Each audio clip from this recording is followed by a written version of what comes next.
Hello നമസ്കാരം, എല്ലാവർക്കും എൻ്റെ വീഡിയോയിലേക്ക് സ്വാഗതം. ഇന്ന് എനിക്ക് വളരെ വേണ്ടപ്പെട്ട ഒരു ചേച്ചിയെ ഞാൻ നിങ്ങൾക്ക് പരിചയപ്പെടുത്തി തരാം. അതിനൊപ്പം തന്നെ ഒരു പ്രത്യേകതയും കൊണ്ടുണ്ട്. നവരാത്രി ഉത്സവം നടന്നുകൊണ്ടിരിക്കുകയാണ്.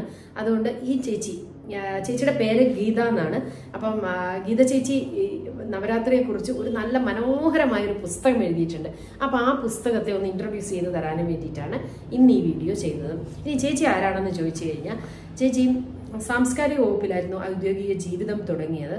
ഏറെ നാൾ സാംസ്കാരിക വകുപ്പിൽ പ്രവർത്തിച്ചതുകൊണ്ട് തന്നെ ഒരുപാട് പൈതൃക അനുഭവങ്ങളും ചേച്ചിക്കുണ്ടായിരുന്നു.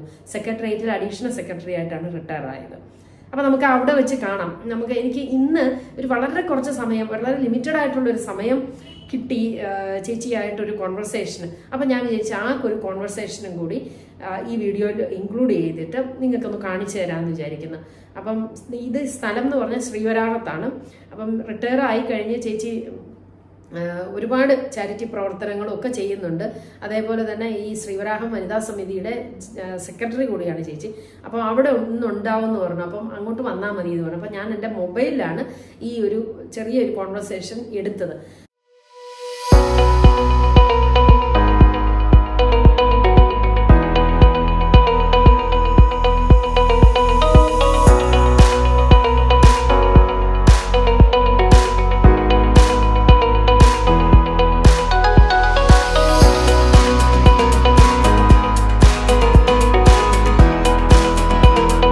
നമസ്കാരം ചേച്ചി. ഒരു മാസത്തിന് മുമ്പ് നവരാത്രി ഐതിഹ്യവും ചരിത്രവും എന്നൊരു പുസ്തകം ചേച്ചി എഴുതുകയും അത് പബ്ലിഷ് ചെയ്യുകയും ചെയ്തു. അപ്പോൾ ആ ബുക്കിനെ കുറിച്ച് കൂടുതൽ അറിയാനും ചേച്ചിയുടെ നവരാത്രി അനുഭവങ്ങളെ കുറിച്ച് എൻ്റെ പ്രേക്ഷകർക്ക് അറിയാൻ വേണ്ടിയിട്ടാണ്. അപ്പോൾ പറയൂ, ചേച്ചിയുടെ തിരുവനന്തപുരത്ത് എവിടെയായിരുന്നു ചേച്ചിയുടെ ജനനം? നവരാത്രി ഉത്സവത്തിനെ കുറിച്ച് ചേച്ചിയുടെ ഓർമ്മകൾ എന്തൊക്കെയാണ്? നമസ്കാരം. ഞാൻ ജനിച്ചത് തിരുവനന്തപുരത്ത് കൈതമുക്ക് എന്ന് പറയുന്ന സ്ഥലത്താണ്. കൈതമുക്ക് ശ്രീ പത്മനാഭസ്വാമി ക്ഷേത്രത്തിന് വളരെ അടുത്താണ്. അതുകൊണ്ട് തന്നെ കുട്ടിക്കാലം മുതലേ പത്മനാഭസ്വാമി ക്ഷേത്ര ദർശനവും ഈ പറഞ്ഞ നവരാത്രി ഉത്സവ വേളകളിൽ നവരാത്രി ആഘോഷങ്ങൾ കാണാനും എല്ലാം ഉള്ള ഭാഗ്യം സിദ്ധിച്ചിട്ടുണ്ട്. കുട്ടിക്കാലത്തെ നവരാത്രിയെക്കുറിച്ച് ഓർമ്മിക്കുമ്പോൾ മനസ്സിൽ വരുന്നത് സ്കൂളിൽ പഠിക്കുന്ന അവസരത്തിൽ നമുക്ക് വീണ് കിട്ടുന്ന അവധി ദിവസങ്ങളാണ്. മാത്രമല്ല, അന്നത്തെ ആഘോഷങ്ങളെല്ലാം തന്നെ വീട്ടിൽ വളരെ വിപുലമായി നമ്മൾ ആഘോഷിക്കുന്ന ഒരു അവസരവുമായിരുന്നു. ദേവിക്ക് പൂജ വയ്ക്കുന്നതിന് ശരിക്കും നമ്മുടെ വീട്ടിൽ വളരെ ആഘോഷപൂർവ്വം ഒരു കല്യാണ മണ്ഡപം അലങ്കരിക്കുന്ന രീതിയിൽ തന്നെ വർണ്ണ കടലാസുകളൊക്കെ വെച്ച് അലങ്കരിച്ച് ദേവിയുടെ വലിയൊരു ബൊമ്മക്കൊലു വെച്ച് പുസ്തകമൊക്കെ വയ്ക്കുക. 3 ദിവസം ആ പൂജ, ദുർഗാഷ്ടമി തൊട്ട് ദുർഗാഷ്ടമി, മഹാനവമി, വിജയദശമി 3 ദിവസവും പൂജ വയ്ക്കുമായിരുന്നു. അതുകൂടാതെ 3-ാം ദിവസം നമ്മൾ ചുണ്ടലും പായസവും ഒക്കെ വെച്ച് നിവേദിച്ച്, അന്ന് എൻ്റെ അപ്പൂപ്പനായിരുന്നു വീട്ടിൽ പൂജ എല്ലാം നോക്കുന്നത്. എനിക്കൊരു സഹോദരനും ഒരു സഹോദരിയും കൂടെ ഉണ്ട്. 3 പേരും ആ പൂജ ദിവസങ്ങൾ വളരെ വിപുലമായ രീതിയിൽ തന്നെ നമ്മൾ ആഘോഷിക്കുമായിരുന്നു.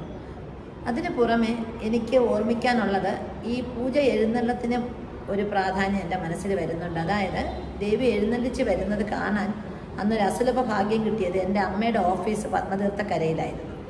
അപ്പം ആ പത്മതീർത്ഥക്കരയിലുള്ള ഓഫീസിൻ്റെ മുകളിൽ കയറി നിന്നാൽ ദേവി എഴുന്നള്ളത്ത് കാണാം. അത് കൂടാതെ അവിടെ നടക്കുന്ന ആറാട്ടും കാണാം. അപ്പം അമ്മയോടൊപ്പം ആ ഓഫീസിൽ പോയി നിന്ന് ദേവിയുടെ വരവും ആറാട്ടുമെല്ലാം കണ്ടത് ഇപ്പോഴും മനസ്സിൽ ഓർമ്മ വരുന്നുണ്ട്.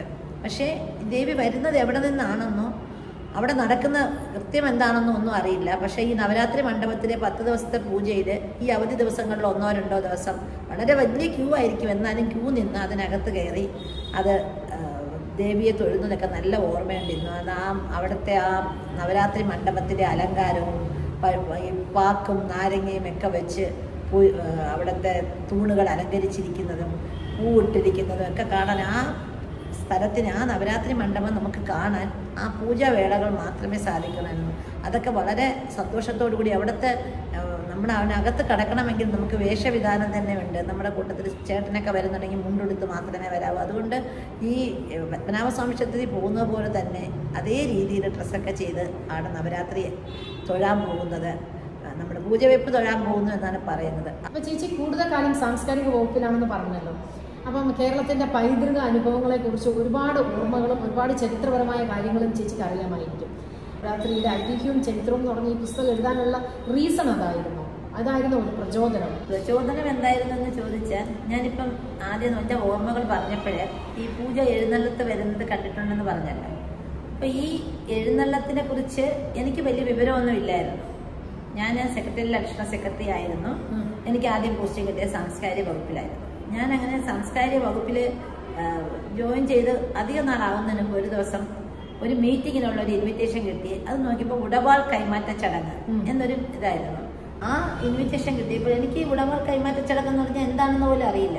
അപ്പൊ അത് എന്താണെന്ന് ഞാൻ അന്വേഷിച്ചപ്പോഴും നവരാത്രി പൂജയോടനുബന്ധിച്ച് ദേവി വരുമ്പോൾ അതിന് എന്തൊക്കെ ആണ് ചെയ്യേണ്ടത് എന്നുള്ള അവരുടെ ദേവസ്വം വകുപ്പിന്റെ ഒരു ഇൻവിറ്റേഷനാണ്. ദേവസ്വം വകുപ്പിൽ നിന്നാണ് ഇതെല്ലാം ചെയ്യുന്നത്. എനിക്കത് ആ ഒരു പേര് തന്നെ ഒരു വളരെ കൗതുകം തോന്നി. പക്ഷെ അതിനെ കുറിച്ച് യാതൊന്നും അറിഞ്ഞൂടാ. അന്നത്തെ ആ മീറ്റിങ്ങിൽ പങ്കെടുത്തപ്പോഴാണ് ഇത്രയും നമ്മൾ ഈ കാണുന്ന ഈ പൂജയുടെ പുറകില് എന്തുമാത്രം അധ്വാനമുണ്ടെന്നും എന്തൊക്കെയാണ് ഇതിനകത്ത് ചെയ്യുന്ന മുന്നൊരുക്കങ്ങളെന്നും എല്ലാം മനസ്സിലാക്കാൻ കഴിഞ്ഞത്. അത് മാത്രമല്ല, ഈ എഴുന്നള്ളത്തിന്റെ കൂടെ, അതായത് ദേവി മാത്രമല്ല വരുന്നത്, അതിന്റെ കൂടെ ഒരു ഉടവാളും വരുന്നുണ്ട് എന്നുള്ള ഇതെല്ലാം എനിക്ക് മനസ്സിലാക്കാൻ സാധിച്ചത് ആ മീറ്റിങ്ങിൽ പങ്കെടുത്തപ്പോഴാണ്. അത് മാത്രമല്ല, ഞാൻ ഒരു 3 വർഷക്കാലത്തോളം സംസ്കാര വകുപ്പിലിരുന്നു. ഈ 3 വർഷവും ഈ ഉടവാൾ കൈമാറ്റം നടക്കുന്ന ആ കൃത്യം കാണാനൊരു ഭാഗ്യം സിദ്ധിച്ചു. അത് തിരുവിതാംകൂർ രാജകുടുംബത്തിന്റെ പ്രത്യേകത മാത്രമാണ് ഈ ഉടവാൾ കൈമാറ്റമൊക്കെ. നമ്മൾ ആ ചടങ്ങ് അതെന്താണെന്നുള്ളതാണ് ഞാൻ എന്റെ പുസ്തകത്തിനകത്ത് വിശദമാക്കിയിരിക്കുന്നത്. അതായത് തിരുവിതാംകൂർ രാജ്യം ഭരിച്ചിരുന്ന, പത്മനാഭപുരത്ത് വെച്ച് രാജ്യം ഭരിച്ചിരുന്ന ആ ഇതിനെ അനുസ്മരിച്ചുകൊണ്ട് അന്ന് രാജാവ് പൂജവെപ്പിന് രാജാവും കൂടെ വരുമായിരുന്നു. അതിന് രാജപ്രതിനിധിയായിട്ടാണ് ഈ ഉടവാളിനെ കൂടെ കൊണ്ടുവരുന്നത്. അതിന്റെ മുഴുവൻ കാര്യങ്ങളും ഞാൻ ആ പുസ്തകത്തിനകത്ത് വിവരിച്ചിട്ടുണ്ട്. അപ്പൊ ഈ ഉടവാൾ കൈമാറ്റം മാത്രമല്ല, അതിന്റെ കൂടെ ദേവിയെ അനുഗമിച്ചുകൊണ്ട് വരുന്ന മുന്നൂറ്റുനങ്ക, വേളിമല കുമാരസ്വാമി, അതിനെക്കുറിച്ചെല്ലാം എന്താണ് അവിടെ നടക്കുന്ന ഘോഷയാത്ര.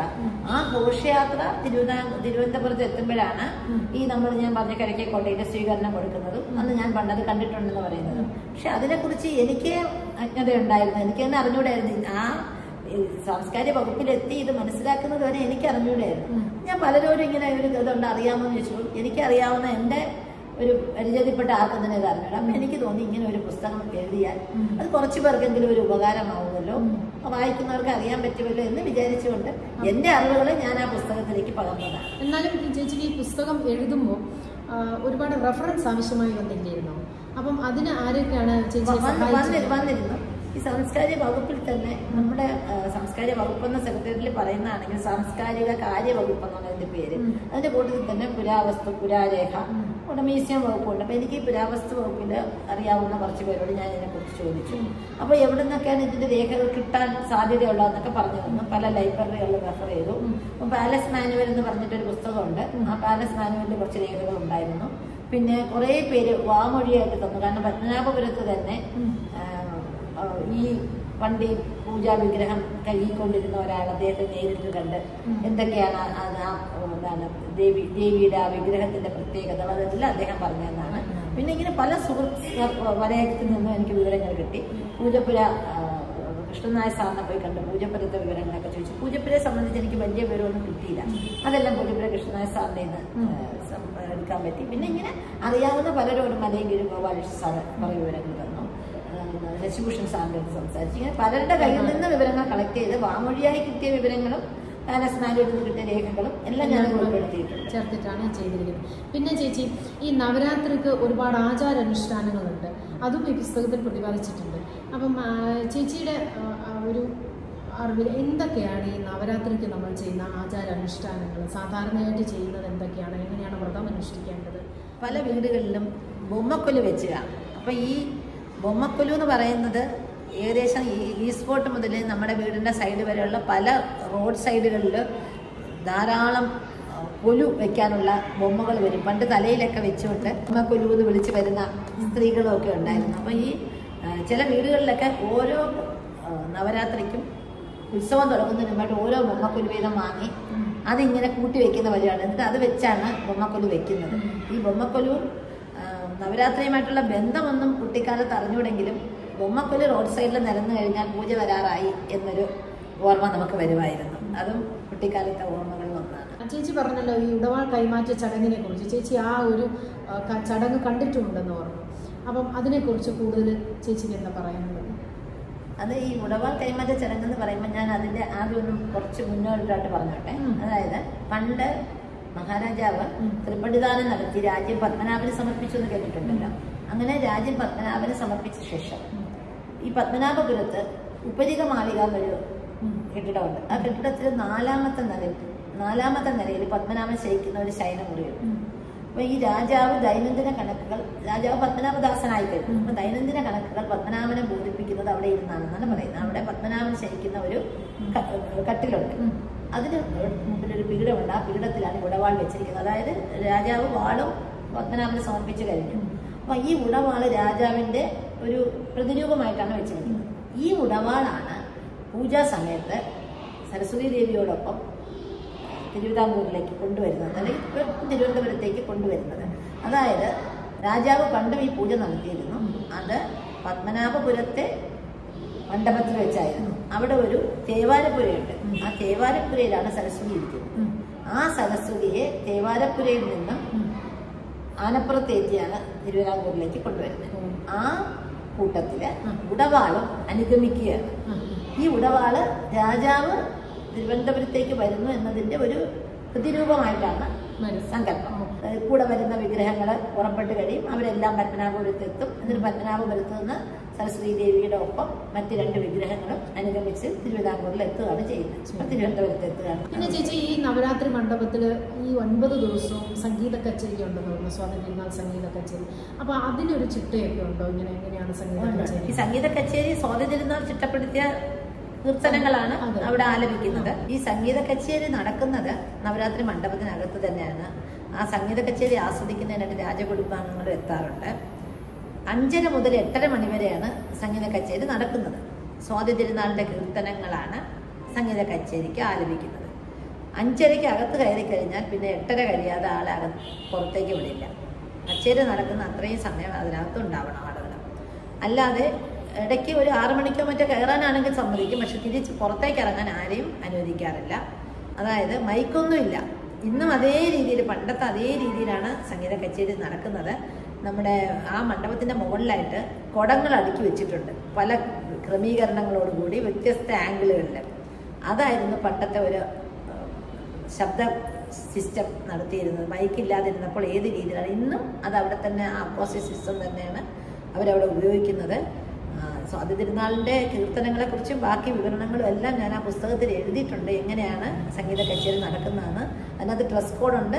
നമ്മൾ എങ്ങനെയാണോ ദർശനത്തിന് വരുന്നത് അതേ രീതിയിൽ തന്നെയാണ് കച്ചേരി ആസ്വദിക്കാൻ അകത്ത് കിടക്കുന്നതും ആസ്വാദകരെ കടത്തിവിടുന്നതും എല്ലാം. മിക്കവാറും എല്ലാ കാര്യങ്ങളും പറഞ്ഞു. അതായത് ഈ കൊണ്ടുവരുന്ന സരസ്വതി ദേവിക്ക് ഒരു പ്രാധാന്യമുണ്ട്. അതായത് അത് കമ്പർ പൂജിച്ചിരുന്ന വിഗ്രഹമാണ് എന്ന് പറയുന്നുണ്ട്. അതിനെക്കുറിച്ച് ഞാൻ അതിനകത്ത് എഴുതിയിട്ടുണ്ട്. കമ്പരുടെ വിഗ്രഹം എന്നുള്ളത് എല്ലാവരും നമ്മളിപ്പോൾ എവിടെ നോക്കിയാലും അറിയാം. പൂജയ്ക്ക് കൂടെ വരുന്ന വിഗ്രഹം കമ്പർ പൂജിച്ചിരുന്ന വിഗ്രഹമാണെന്ന് പറയുന്നുണ്ട്. രാമായണം എഴുതിയ കമ്പരാമായണം എന്ന് കേട്ടിട്ടില്ലേ? രാമായണം എഴുതിയ ഒരു കവിയാണ് കമ്പർ. ആ കമ്പർക്ക് രാമായണം എഴുതാനുള്ള തടസ്സം തീർത്തു കൊടുത്തത് ഈ സരസ്വതിയാണെന്നും വാഗ്ദേവതയാണ് ഈ സരസ്വതി എന്നും ആ സരസ്വതിയെ വെച്ച് പൂജിച്ചാൽ എല്ലാ തടസ്സങ്ങളും നീങ്ങുമെന്നുമാണ് ഇതിന്റെ പിന്നിലുള്ള ഒരു ഐതിഹ്യം. ഞാൻ തന്നെ എന്റെ ഒരു അനുഭവം പറയുകയാണ്. ഞാൻ ഈ പുസ്തകം വളരെ നേരത്തെ തന്നെ എഴുതാൻ തീരുമാനിക്കുകയും ഈ പുസ്തകം എഴുതി ഞാനത് ഡിപ്പാർട്ട്മെന്റിൽ പ്രസിദ്ധപ്പെടുത്തണമെന്ന് ആഗ്രഹിച്ച് അതിനുവേണ്ടി വെച്ചിരിക്കുകയുമായിരുന്നു. പക്ഷെ എന്തോ കാരണത്തിൽ അത് നടന്നില്ല. പക്ഷെ ഞാൻ അടുത്തൊരു പുസ്തകം എഴുതാൻ തുടങ്ങിയിട്ട് എത്ര ചെയ്തിട്ടും അത് അങ്ങോട്ട് നീങ്ങുന്നില്ല. ആ പുസ്തകത്തിന് എന്തൊക്കെയോ തടസ്സം. അപ്പൊ ഞാൻ മനസ്സിലാലോചിച്ച് ഈ കമ്പരുടേത് പോലെ ഈ പുസ്തകം ദേവി ഈ പുസ്തകം പ്രസിദ്ധപ്പെടുത്തിയാലേ എന്റെ മറ്റേ പുസ്തകം ഇനി ഇറങ്ങുള്ളൂ. അങ്ങനെ ഞാൻ അതുകൊണ്ട് ഇതങ്ങ് പ്രസിദ്ധപ്പെടുത്താൻ തീരുമാനിക്കുകയായിരുന്നു. എന്റെ ഗസ്റ്റായി വന്ന് എന്റെ പ്രേക്ഷകരോട് നവരാത്രിയെ കുറിച്ചും ചേച്ചി എഴുതിയ പുസ്തകത്തിനെ കുറിച്ചും വളരെ ഡീറ്റെയിൽഡ് ആയിട്ടുള്ള ഇൻഫർമേഷൻ തന്നതിന് ഒത്തിരി നന്ദിയുണ്ട്. ഈ ചേച്ചിക്ക് എന്റെ പ്രേക്ഷകരോട് എന്താ പറയാനുള്ളത്? ഇപ്പോഴത്തെ പുതുതലമുറയ്ക്ക് പല കാര്യങ്ങളും അറിഞ്ഞൂടാ. എനിക്ക് തന്നെ അറിയാത്ത കുറെ കാര്യങ്ങൾ എനിക്ക് മനസ്സിലായപ്പോൾ ഞാനത് മറ്റുള്ളവർക്ക് പകരുക എന്നുള്ളൊരു ഉദ്ദേശത്തോടു കൂടി അവർക്ക് പകർന്നു നൽകാൻ വേണ്ടി എഴുതിയതാണ്.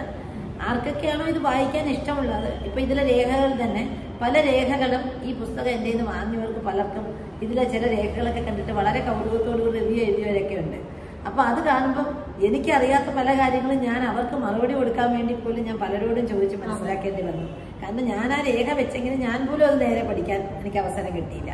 അപ്പം അത് പഠിക്കാൻ താല്പര്യമുള്ള ഒരുപാട് പേരുണ്ട്. ഇന്ന് ഹിസ്റ്ററി അന്വേഷിച്ചു പോകുന്ന ഒരുപാട് യുവതലമുറയുണ്ട്. അപ്പം അങ്ങനെയുള്ളവർക്ക് ആർക്കെങ്കിലും ഉപകാരപ്പെടുമെങ്കിൽ ഉപകാരപ്പെടട്ടെ എന്നുള്ളതായിരുന്നു എൻ്റെ ഒരു ലക്ഷ്യം. അത് ഈ പുസ്തകം എഴുതിയതിലൂടെ സാധിക്കും എന്നാണ് എനിക്ക് തോന്നുന്നത്. എഴുതിയത് ഈശ്വരൻ എല്ലാ അനുഗ്രഹവും ചേച്ചിക്കും പ്രദാനം ചെയ്യട്ടെ. ഈ നവരാത്രി സമയത്ത് ഞാൻ പ്രാർത്ഥിക്കുകയാണ്. അപ്പം ഇന്നത്തെ ഇന്റർവ്യൂ ഇവിടെ തീരുകയാണ്. നന്ദി.